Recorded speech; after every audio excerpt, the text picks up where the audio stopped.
은혜 받으실 하나님의 말씀은 마태복음 16장 24절부터 28절까지 우리 한 몫으로 있습니다. 이에 예수께서 제자들에게 이르시되 누구든지 나를 따라오려거든 자기를 부인하고 자기 십자가를 지고 나를 따를 것이니라.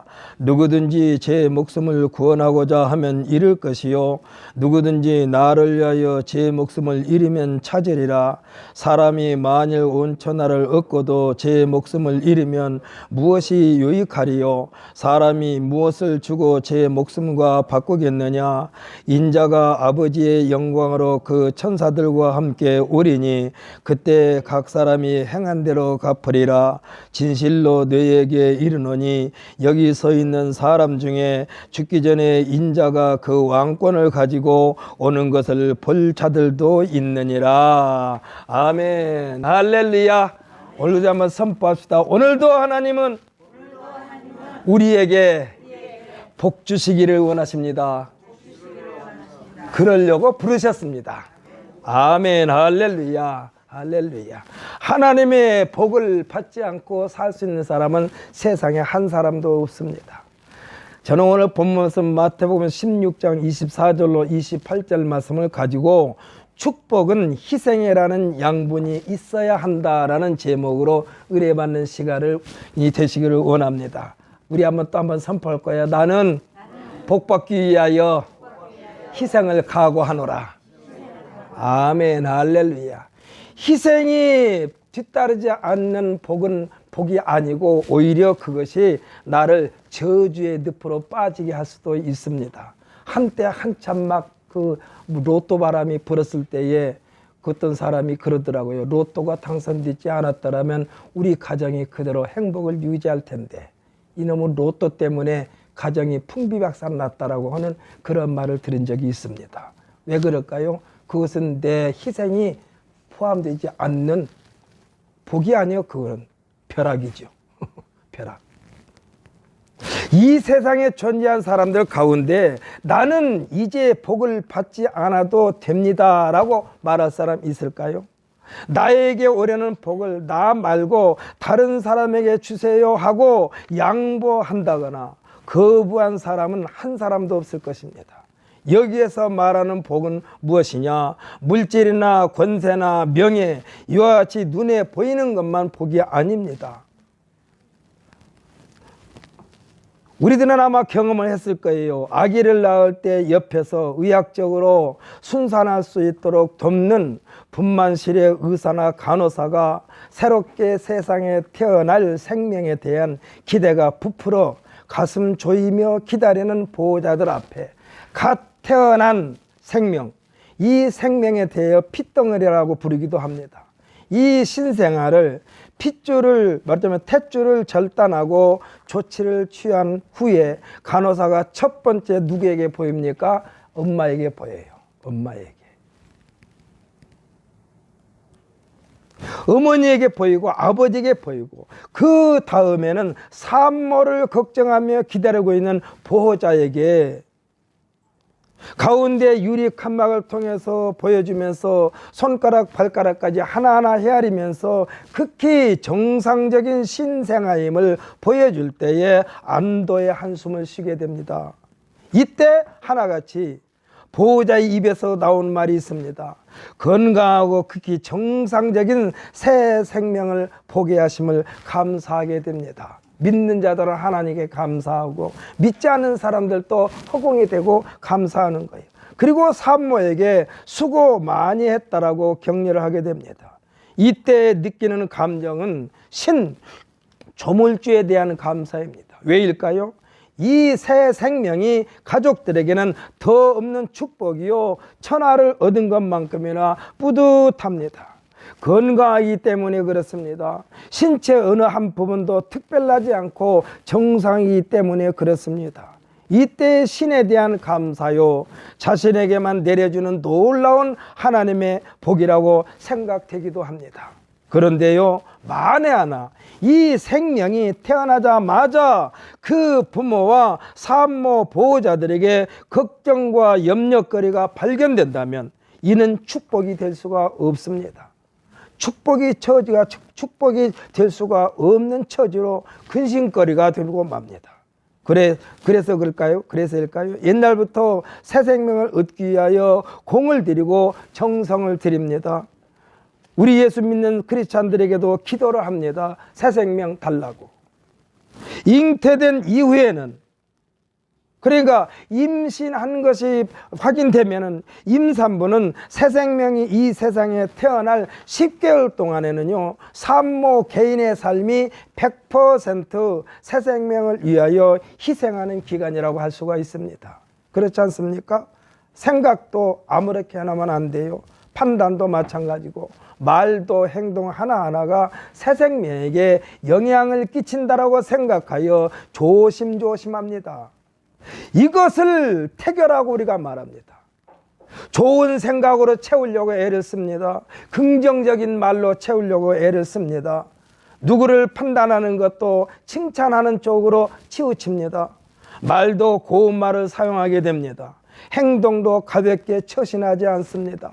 먹는 것도 마시는 것도 태중에 있는 새 생명에게 유익된 음식을 취하게 됩니다. 옆에 사람들도 아마 산모가 생각할 때 그래요. 아니, 내 몸이 무겁지만 않는다면 평생 동안 이러한 대접받고 싶은 사람이 있을 거예요. 왜냐하면 모든 사람들이 그렇게 대접을 해주니까. 이와 같은 행동, 생활을, 자신의 유익을 다 새 생명이 세상에 태어날 때까지 절제를 합니다. 누가요? 엄마가, 산모가, 임신부가. 이와 같은 결과로 얻어지는 생명, 이 생명이 나름대로 또 자립할 때까지 그의 어머니는 희생과 헌신을 아끼지 않습니다. 하나님께서는 왜 우리에게 순종과 복종, 말씀에 대한 순종과 복종을 요구하셨을까요? 하나님의 형상과 모양대로 만드신 하나님의 정성이 있기 때문에 그런 줄 믿으시기를 바랍니다. 우리가 아무렇게나 이 자리에 선 게 아니요. 하나님의 정성도 포함되어 있고 독생자신 예수 그리스도의 목숨과 맞바꿔 가지고 오늘날 우리가 성도된 줄 믿으시기를 바랍니다. 이 정성이 헛되지 않게 하시려고 순종과 복종을 요구하시는 것입니다. 예수님께서 이 세상에 오시기 이전에는 수많은 선지자들을 통하여 이 일을 진행시키셨건만 성경에서 말씀하신 대로 이들도 역시 하나님의 양에는 차지 않았어요. 그래서 성경에 말씀합니다. 의인은 없나니 하나도 없다 하신 같이 하나님의 기대와는 늘 어긋났던 것입니다. 그리고 자기들 나름대로 말하는 습관화된 것에 대하여 뭐라고 말합니까? 전통이라고 말합니다. 장로의 전통이라고 말합니다. 여기서 장로는 지도층을 말하는 거예요. 계속해서 어긋난 것입니다. 이를 최종적으로 해결하시려고 요한복음 1장 14절에 기록된 대로 말씀하신 하나님께서 말씀이 육신이 되어 우리 가운데 거하셨으니 그분이 곧 예수님이신 줄 믿으시기를 바랍니다. 그래서 사람들이 왜 꼭 예수님만 믿어야만 천국 가느냐고 그러는데 예수 외에는 천국을 찾을 수가 없어요. 다 더러웠어요. 다 더러워요. 세상 사람들은 다 죄덩어리예요. 여러분 생각해 보십시오. 더러운 물에다가 아무리 씻어봐야 다시 더러운 게 더 묻어. 그래서 코로나가 한참 우리가 이 성황할 때에 뭐라고 그랬습니까? 그냥 물에 씻으라고 그랬습니까? 흐르는 물에 씻으라고 그랬습니까? 흐르는 물에 씻으라고 그랬어요. 흐르는 물. 그러니까 깨끗한 물로 계속 씻는 것을 말하는 거예요. 예수님만이 흠도 없고 죄도 없고 깨끗한 분이신 줄 믿으시기를 바랍니다. 그래서 오직 예수라고 그러는 거예요. 오직 예수. 예수님은 오실 때도 남달랐습니다. 창세기 3장 15절에서 말씀하신 같이 부정모혈로 태어난 것이 아니라 성령으로 잉태된 여자의 후손으로 오신 분이 예수님이시고, 할렐루야. 남자와 전혀 관계가 없는 분이 예수님이요. 이 예수님은 오실 때부터 십자가에서 죽으실 때까지 100% 희생의 삶이었다는 사실을 믿으시기를 바랍니다. 인류 구원을 위한 희생이었어요. 이 희생의 대가로 완성된 것이 인류 구원이신데, 이 구원이 지체되는 예수님을 그리스도라고 칭하게 된 것입니다. 예수님의 삶은 그리스도 메시아의 삶입니다. 그의 삶은 어떤 삶이었습니까? 변화시키시는 삶이었습니다. 할렐루야. 고치시는 삶이었습니다. 새롭게 하시는 삶이었습니다. 절망의 구렁텅이에서 끄집어내시고 산 소망을 부어주시는 삶이 예수님의 삶이었어요. 그래서 누구든지 예수님을 그리스도로 믿고 따르면 이전의 모습을 찾아볼 수가 없습니다. 왜냐하면 이전의 모습들, 이전의 가치관과 정체성이 백해무익한 것으로 여김으로써 배설물과 같이 버렸기 때문에 그렇습니다. 그런데요, 희한하게도 배설물로 여기고 버렸으면 다시는 그 배설물에 대하여 미련을 갖지 말아야 되는데, 그러니까 지난 일에 대해서 미련을 갖지 말아야 되는데, 좋은 일이 됐건 굳은 일이 됐건 예수 믿기 이전에 있었던 모든 것은 까마득하게 잊어버려야만 되는데, 눈 깜짝할 시간에 그 미련이 생각나면 마치 댐이 무너지듯이 지금까지 잘 쌓아 올린 성도의 정체성이 순간적으로 무너져 버립니다. 그래서 우리들이 엉뚱한 것으로 가지 말라고 그러는 거예요. 이것을 사전에 예방하는 방법을 주셨는데, 그 방법이 어디에 있습니까? 시편 제1편인데 우리 한번 찾아서 읽어볼까요? 804페이지입니다. 시편 제1편. 이미 잘 알고 있습니다. 사람들이 많이 암송도 하고 있어요.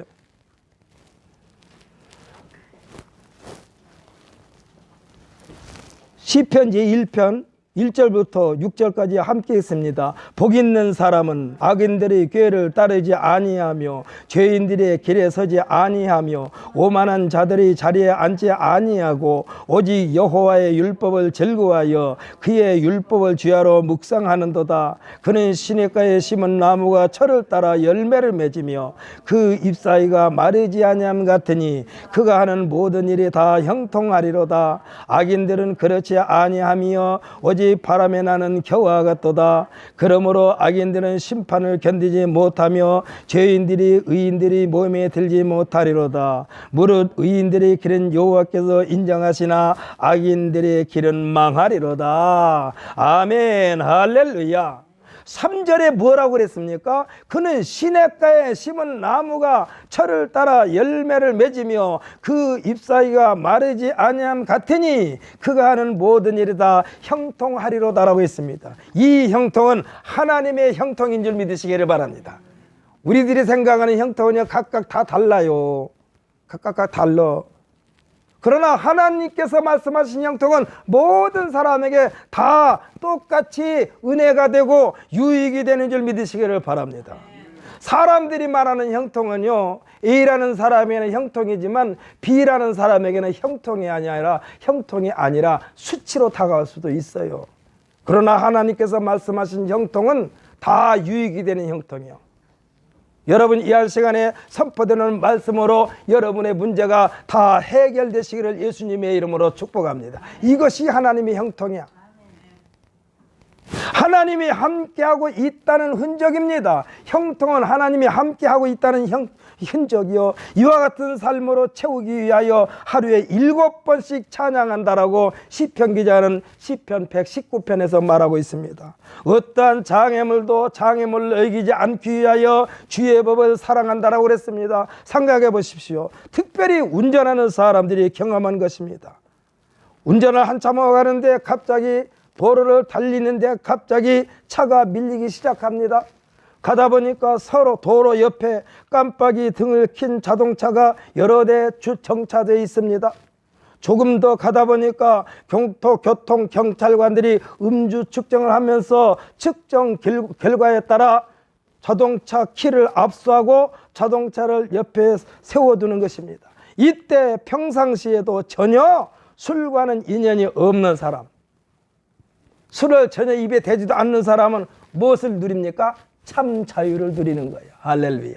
참 자유를 누려요. 제가 오직 있겠으면 농담 삼아서 그런 말도 한 적이 있어요. 만약에 저 교통결관이 나에게 음주 측정을 해가지고 나에서 음주 측정 숫자가 나온다면은 그 교통경찰관 앞에서 그 측정기를 뺏어가지고 땅바닥에다 내 동댕이 친다고 그랬어요. 왜? 나는 술을 안 마셨으니까. 그러면 그 측정기가 고장난 거지. 그만큼 자유요. 술을 안 마시면 자유야.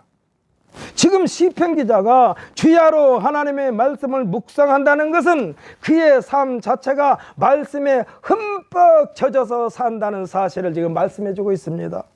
음주운전자가 술에 취한 것처럼 우리 모든 성도들은 하나님의 말씀에 푹 취하기만 하면 취하면 취할수록 강하고 담대한 삶을 보장받는 줄 믿으시기를 예수님의 이름으로 축복합니다. 오늘 본문에서 예수님은 단호하게 말씀하십니다. 나를 따라오려거든 했습니다. 나를 따라오려거든. 이 말씀을 하신 이유는 이 말씀 이후에 일어나는 모든 일에 하나님께서 사용하시겠다는 전제 조건입니다. 그러니까 우리 자신을 부인하지 않으면요 하나님께서 사용하시 않으세요. 사랑하는 성도 여러분, 하나님으로부터 사용받기를 원하십니까? 대답이 시원찮어. 하나님으로 사용받기를 원하십니까? 그러면 나 자신을 부인하십시오. 나에게 내가 부인하지 아니고 찌꺼기가 남아있으면 하나님께서 사용하지 않습니다. 여러분, 김치 담을 때도 그러지 않습니까? 김치 담을 때 김치거리를 씻지 않아요. 배추를 씻어가지고 절입니다. 절여가지고 그냥 한 번만 씻고 맙니까? 밑에 흙이 안 나올 때까지 씻습니까? 안 나올 때까지 씻는 거예요. 안 나올 때까지 씻어요. 왜 그래요? 김치 담으려고 마음 놓고. 지금 한 예수님께서 나를 따라오려거든 내 자신을 부인하라고 그랬으니까 우리 자신을 부인한 자들만 하나님께서 사용하시는 줄 믿으시기를 바랍니다. 사람들이 지나간 일에 대하여 추억을 합니다. 뭐라고 말합니까? 나도 이전에는, 나도 젊었을 때는, 나도 얼마 전까지는 하면서 제법 신앙을 자랑이나 하듯이 아주 자랑 아닌 자랑을 늘어놓으려고 합니다만 하나님은 지나가는 건 소용없어요. 제가 여러분에게 한번 말씀드렸죠. 금 중에 가장 비싼 금 무엇이라고 했습니까? 지금이요, 지금. 하나님은 지금을 원하시는 거예요. 과거에 잘한 거 소용없어요. 과거에 충성한 거 소용없어요. 그래서 하나님은 하나님 앞에 나온 자들을 향하여 보라, 내가 나를 위하여 내 허물을 도말하고 내 죄를 기억하지 않겠다라고 말씀하고 있습니다. 이것은요 주님 앞에 나올 때마다 하나님께서 우리에게 말씀하시는 거예요. 그래서 현재가 중요해, 지금이 중요해. 오히려 옛날 지난 시간에 대한 추억 따위는요 아예 상상해서 지워버리고, 베드로가 고백하듯이 베드로가 어떻게 고백했습니까? 예수님께서 우리들이 생각했던 세상 사람들과는 전혀 다르기 때문에 고기를 잡고 나서 예수님 앞에 그가 첫 번째 하는 고백이 뭐예요? 주여 나를 떠나소서, 나는 죄인입니다. 그러니까 나는 죄인이기 때문에 주님과 같이 할 수 없는 죄인입니다. 이 말이 예수님으로부터 긍휼히 여김을 얻어낼 수 있다는 사실을 믿으시기를 바랍니다. 그러니까 내가 하나님 앞에 주여 나는 죄인입니다 할 때 하나님께서 우리를 불쌍히 여기는 거예요. 불쌍히 여기는 거예요. 축복과 성공은요 같은 것 같으면서도 풍기는 향기가 달라 보입니다. 여러분에게 오늘 퀴즈 한번 냅니다. 이 퀴즈를 마치면은 성도들에게 다 선물을 주려고 그래. 혹시 저 문 열고 딱 들어오는데 무슨 향기가 나던가요? 우리 박건호 집사님. 무슨 냄새 나지 않던가요? 혹시 어른들 중에서 태겸이가 말해봐. 예? 뭐라고? 들어올 때 뻥튀기 냄새 안 나던가요? 들어올 때 뻥튀기 냄새 안 나던가요? 우리는요 어느 곳에 가나 그리스도의 냄새가 나야 돼. 할렐루야. 뻥튀기를 지금 이제 목깃에다가 지금 꽁꽁 비닐로 묶어놔도 냄새가 나요. 제가 이것을 왜 말씀드리느냐? 그전에는 여기 산미시장에 뻥튀기 데가 있었어요. 그런데 그분이 아파서 그런지 안 나온대요. 그래가지고 며칠 전인가 홍성 재래시장 전통시장을 이렇게 쑥 TV에서 보여주는데 보니까 뻥튀기기를 막 5개인가 6개인가 놓고 뻥뻥뻥 튀기더라고. 그래가지고 제가 아이고 다음에 시골 갈 때 뻥튀기를 가지고 와서 그걸 튀겨야 되겠다 했는데 그것도 장날만 한대요. 장날만. 그런데 그냥 못 모르고 갔는데 아이 가던 날이 장날이었어.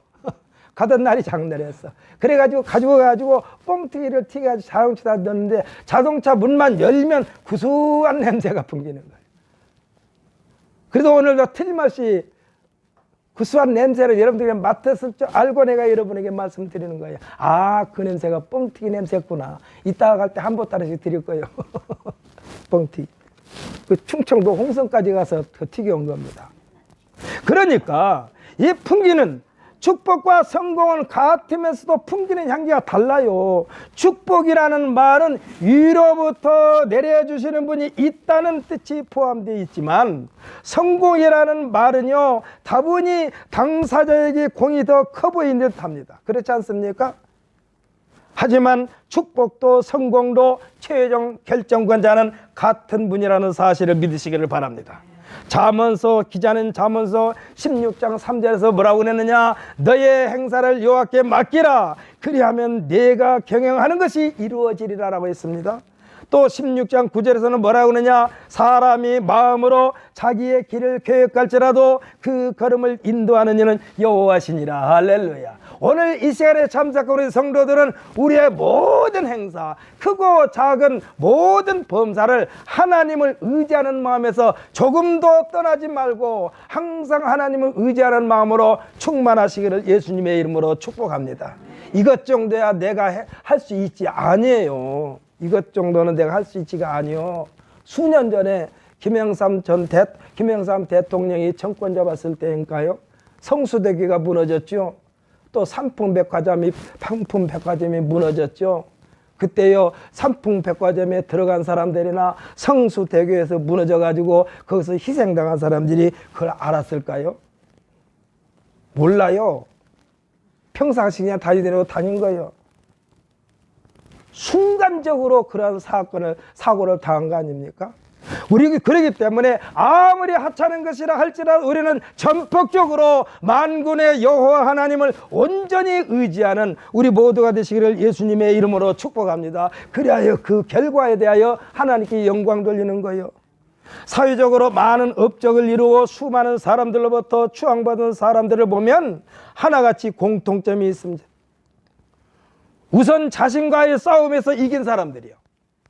여기서 말하는 자신은 뭡니까? 자신에게서 불쑥불쑥 나오려고 하는 육체의 정욕과 싸워서 이겼다는 얘기요. 그들도 우리와 똑같은 성정을 가진 사람이기 때문에 똑같이 즐기며 쉬며 마시며 먹으며 화려하게 살 것을 싫어하는 사람들이 아니었어요. 그들도 우리와 똑같이 유흥을 즐기고 싶어하는 마음, 그러한 충동이 있었습니다. 그러나 그들은 목표를 설정합니다. 단기적인 목표와 장기적인 목표를 세웁니다. 그리고 최종적으로 뿌듯함을 자기 자신에 대하여 자랑스럽게 생각하는 목적을 향하여 뚜벅뚜벅 꾸준히 앞을 향하여 전진하는 것입니다. 이 사람들이 다 성공한 거예요. 예수님은 우리들에게 뭐라고 말씀입니까? 여기까지 하면 된다라는 말씀을 하지 않으셨어요. 예수님도 여기까지 하면 된다, 그 정도면 됐다 이렇게 말씀하지 않았습니다. 예수님은 산상수훈 마태복음 5장 끝부분에 가서 뭐라고 말씀했느냐? 앞에 쭉 열거하신 것에 대하여 최종 정리를 하시면서 뭐라고 그랬느냐? 그러므로 하늘에 계신 너희 아버지 온전하신 것 같이 너희도 온전하라. 할렐루야. 이 온전을 이루기 위하여 우리는 매일같이 쉬지 말고 계속해서 전진해야만 합니다. 하나님께서 천지 만물을 창조하신 목적이 무엇인가요? 목적은 하나님께서 영광을 받으시려고 만드셨습니다. 예수님께서 겟세마네 동산에서 지상 사역을 구원을 이루시기 위한 마지막 기도도 보면 구원을 완성하시기 위한 마지막 고통이 기다리고 있음을 아시고 하신 기도가 그 유명한 기도입니다. 뭐라고 그랬나요? 내 아버지여, 만일 할만하시거든 이 잔을 내게서 지나가게 하옵소서. 여기서 말하는 이 잔은 고통의 잔입니다. 죽음과 똑같은 고통이요, 죽음의 잔입니다. 하나님이신 예수님조차도 피하고 싶은 잔입니다. 하지만 이 잔을 감당하시기 위하여 오셨습니다. 예수님은 이를 위해서 오신 거예요. 그럼에도 불구하고, 그 길을 지금 가고 있음에도 불구하고, 아버지여, 만일 할만하시거든 이 잔을 내게서 지나가게 하옵소서. 이미 짜여진 각본에 의하여, 이미 짜여진 하나님의 프로그램에 의하여 하나하나 움직이셨던 예수님, 그럼에도 불구하고 피하고 싶으셨습니다. 피한다고 그냥 넘어갈 수 있는 일이 아니라는 것을 예수님은 아셔요. 그리고 그 결정이 아버지에게, 그 권한이 아버지에게 있음을 고백하는 기도로 마무리하는데, 뭐라고 마무리합니까? 쭉 열거하시고 난 뒤에 그러나 나의 원대로 마옵시고 아버지의 원대로 하옵소서 하고 끝을 맺습니다. 여기에서 아버지의 원대로 되는 것이 형통인 줄 믿으시기를 바랍니다. 사랑하는 성도 여러분, 우리들의 성도들의 신앙생활은요, 그가 죽은 후에도 두고두고 후손들이 자랑스러워하는 것이 하나님의 형통이야. 예수님께서 이 세상에 오신 1차적인 목표는 십자가의 죽음입니다. 이 죽음의 대가가 온 인류를 구하는 구원의 문을 활짝 열어놓게 하신 거예요. 그리고 누구든지 주를 믿으면 다 구원을 얻으리라. 누구든지 나를 따라오려거든 네 자신을 부인하라. 하나님께서 영광을 받으시기 위한 목적은 현재 진행형입니다.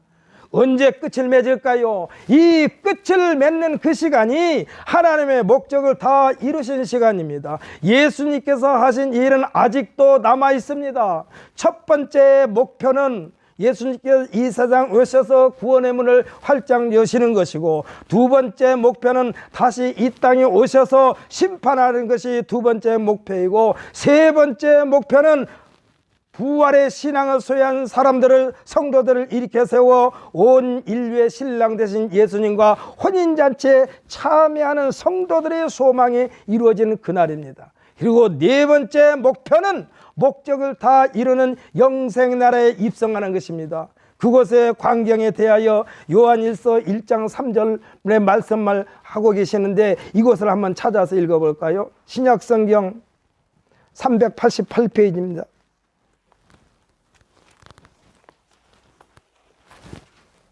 (388페이지) 요한일서 1장 3절입니다. 이것이 하나님의 목적이야. 이 목적을 다 이루시면 우리들이 할 일은 없어. 계속해서 똑같은 일이 진행되는 것입니다.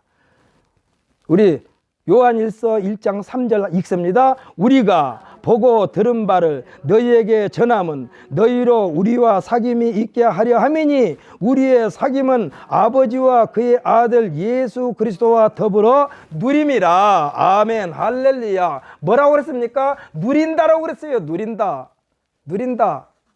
사랑하는 성도, 우리는 천국 생활을 누리기 위하여, 영생의 나라에서 영생을 누리기 위하여 예수 그리스도를 믿고 끝까지 이 믿음이 흔들리지 않게 되시기를 예수님의 이름으로 축복합니다.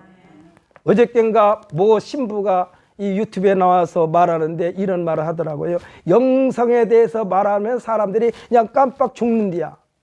그러면서 뭐라고 그러느냐? 건강한 영성이 있고 병든 영성이 있고 사이비 영성이 있다 얘기예요. 그러면서 건강한 영성은 어떤 것이냐? 하나님께서 우리에게 주신 말씀을 성도들에게 가르침으로써 성도들이 그것을 아멘으로 받아들이고 그들이 하나님께서 기뻐하시는 삶을 살게 하는 것이 건강한 영성이고, 병든 영성은 어떤 것이냐?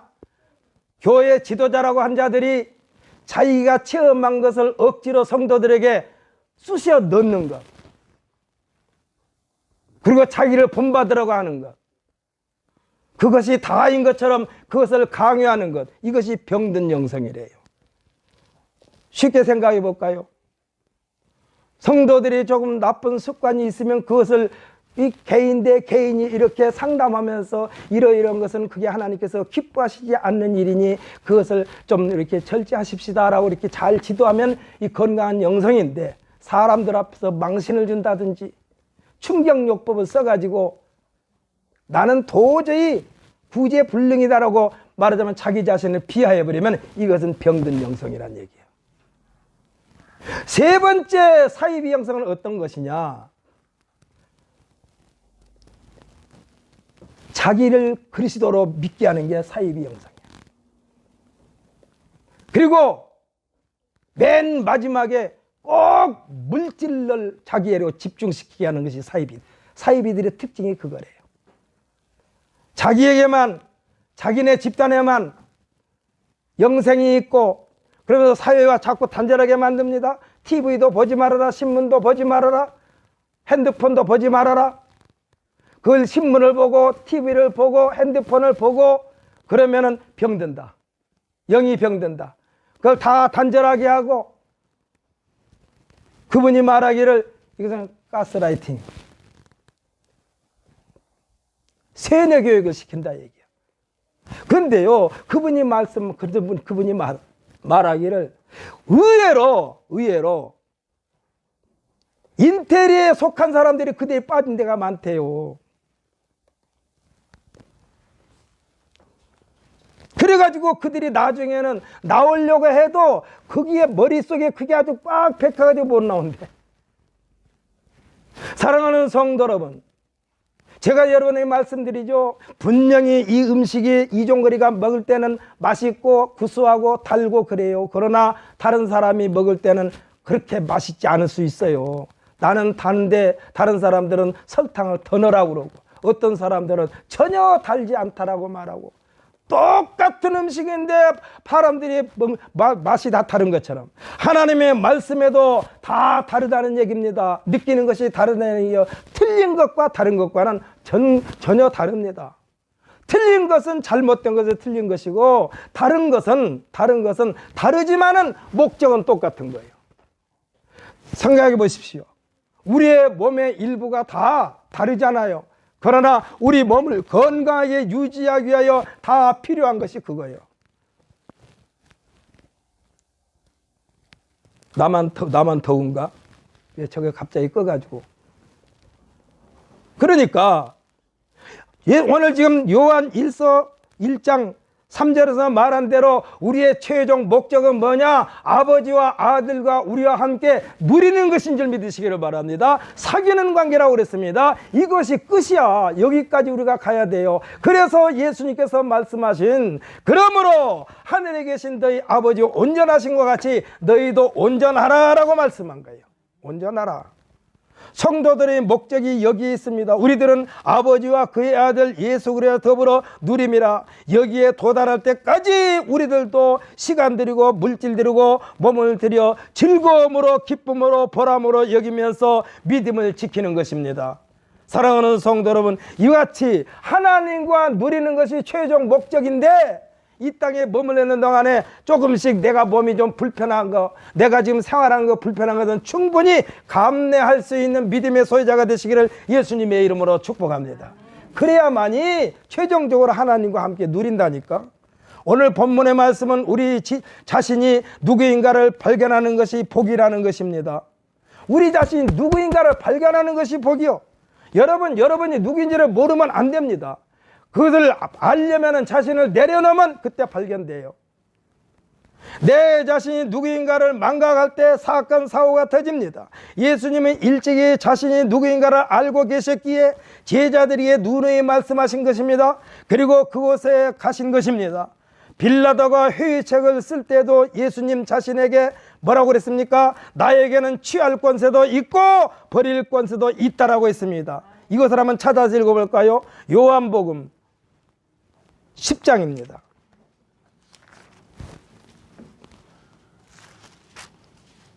(164페이지) 신약성경 164페이지. 요한복음 10장 17절부터 18절까지입니다. 함께 있습니다. 내가 내 목숨을 버리는 것은 그것을 내가 다시 얻기 위함이니 이로 말미암아 아버지께서 나를 사랑하시느니라. 이를 내게서 빼앗는 자가 있는 것이 아니라 내가 스스로 버리노라. 나는 버릴 권세도 있고 다시 얻을 권세도 있으니 이 계명은 내 아버지에게서 받았노라 하시니라. 아멘. 할렐루야. 예수님은 다 알고 계실 뿐만 아니라 이를 위해서 오신 것인데 이것이 예수님의 희생인 줄 믿으시기를 바랍니다. 예수님이 희생이요. 우리는 예수님을 믿음으로 쉽게 얻어 천국을 유업으로 받았지만 우리에게 구원이라는 선물을 주시기 위하여 예수님은 100% 희생하신 것입니다. 이스라엘이라는 나라도 하나님의 선민, 하나님으로부터 선택받았다는 이 복은 일찍이 아브라함의 아들 이삭이 모리아산에서 100% 희생으로 제물로 값을 치렀다는 사실을 명심해야만 합니다. 만약에 이삭이 여기서 도망가 버렸다면, 아브라함이 꽁꽁 묶으려고 할 때 이 늙은 노치네가 미쳤나? 나를 제단에 올려서 번제로 드리려고 하다니 하고 아버지를 밀치고 도망갔다라면 이스라엘이라는 민족은 없어요. 그래서 아브라함이 이스라엘 민족의 조상이지만 진짜 조상은 이삭이나 마찬가지예요. 왜? 이삭이 값을 다 치렀다니까. 그 값의 대가로 하나님께서는 이스라엘 민족과는 영원한 언약 관계가 유지되고 있다는 사실입니다. 오늘날 예수님을 메시아 그리스도로 믿는 성도들에게는 예수님의 희생은 잊지만 않고 늘 간직한다면, 가슴에 안고 있다면 축복이라는 하나님의 은혜를 계속 누릴 수 있다는 사실을 믿으시기를 바랍니다. 문제는요, 순간순간 육체의 정욕으로 말미암아 우리들의 신앙에 흠집을 생기게 하는 것이 우리들이 인생 여정의 굴곡을 가져오게 만든 것입니다. 우리가 하나님을 믿는다고, 예수님을 그리스도로 믿는다고 전혀 어려움에 봉착하지 않는다고 말씀하지 않았어요. 여러분, 우리가 예수 믿는다고 무슨 이게 뭔 피한 것이 쓱 바람이 저기서 세게 불어오다가 내가 예수 믿으니까 바람이 나를 피해서 갑니까? 소낙비가 막 쏟아지는데 내가 예수 믿는다고 빗길에 가면 소낙비가 나는 피해서 다른 데는 비가 오고 나에게는 비가 안 옵니까? 아니에요. 성경에서도 우리에게 말씀하셨어요. 뭐라고 그랬습니까? 우리 성도들에게 뭐라고 그랬습니까? 두려운 일이 생긴다라고 말씀하고 있어요. 어려운 일도 생긴다라고 그랬어요. 근심도 생기고 걱정도 생기고 염려와 불안과 공포도 생긴다고 그랬어요. 이는 성경에서 말씀해 주고 있습니다. 다만 이것들의 노예가 되지 말라는 거예요. 할렐루야.